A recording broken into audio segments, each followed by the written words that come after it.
Сіздерді рандомдық қосымшасы арқылы топқа бөлетін боламын. Сол бөлінген топтар ары қарай топтық жұмыстарда жұмыс жасайды.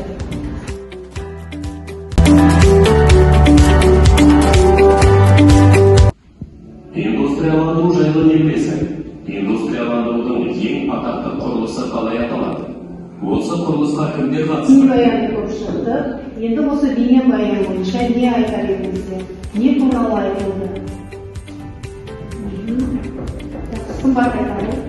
Менің ойымша бұл бейнебаянда индустрияландырудың бірінші шешімі туралы айтылған. Индустрия саласы Қазақстанда жақсы дамыды.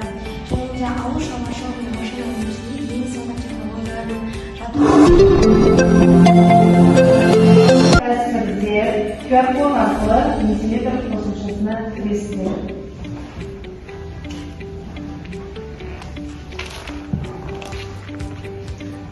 Балалар, сонымен сіздер қосымша бойынша жұмыс жасадыңыздар. Ең көп сөз қайсысы екен жазған сіздердің? Индустрияландыру. Сонымен бүгінгі тақырыбымыз қандай болмақ? Кім айтады? Индустрия туралы. Индустрия туралы. Қазақстандағы индустрияландыру кезеңі. Қазақстандағы индустрияның дамуы. Сонымен балалар, бүгін біздің өтетін тақырыбымыз индустрияландыру ұлттық өндіріс тарихы. Алға қойған мақсатымыз мәтіндегі негізгі ойды анықтау, көтерілген мәселелерге баға бер, мәліметтер мен пікірлерді өңдеу. Екінші мақсатымыз белгілі бір тақырып аясында сөздерді іріктеп, түрлендіріп, талғаммен қолдана білу. Балалар, дәптерлерді ашып, күннің жадын жазамыз.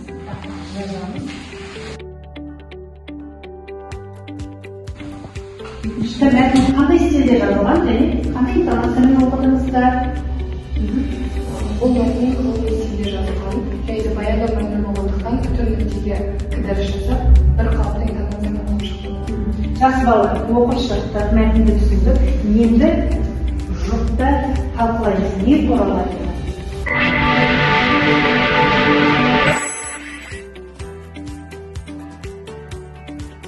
Балалар, мәтін сіздер жеке оқыдыңыздар, жұртта талқыладыңыздар.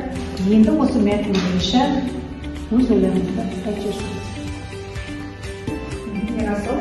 Бұл мәтінде Қазақстанның индустрияландыру туралы айтылған, сонымен қатар КСРО Қазақстанды, яғни шикізат базасы ретінде қараған. Қазақстанда түсті металлургия өнеркәсіптің жетекші саласына айналдырды. Металлургияға баса назар аударылды. Жақсы. Табиғат байлықтарын табу үшін КСРО көптеген экспедицияларды ұйымдастырды.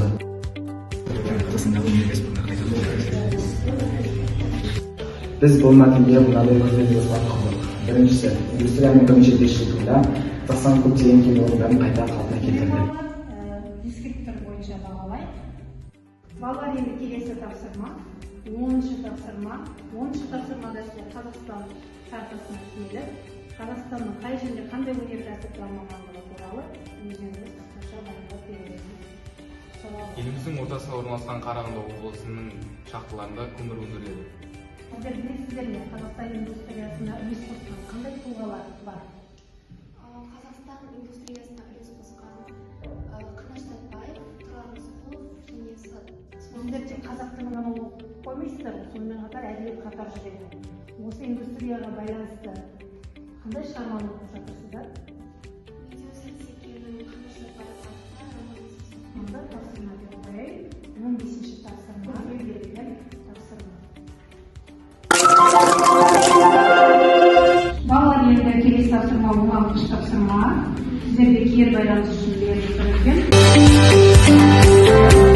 Жақсы, керемет ойлар келіп тұр екен. Қазақстанда индустрияны одан әрі дамыту керек деп ойлаймын. Сонымен балалар, бүгінгі сабағымыз аяқталды. Көріскенше жақсы, сау болыңыздар.